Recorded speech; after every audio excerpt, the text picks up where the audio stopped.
I hear a lot of people say that climate finance issues are not the issues for Africa, they're the issues for the developed world. I couldn't disagree more.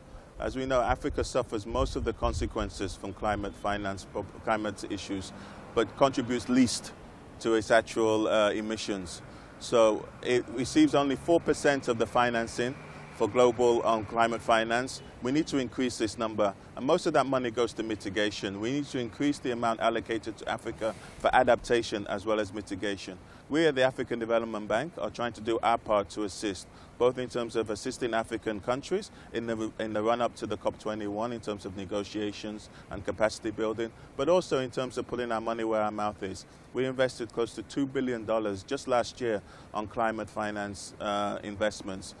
Between 2011 and 2014, we financed approximately $7 billion. So Africa Development Bank is doing its part, but it wants to encourage and facilitate other people from putting some money towards climate finance issues. We house about 9 climate finance funds through the African Development Bank.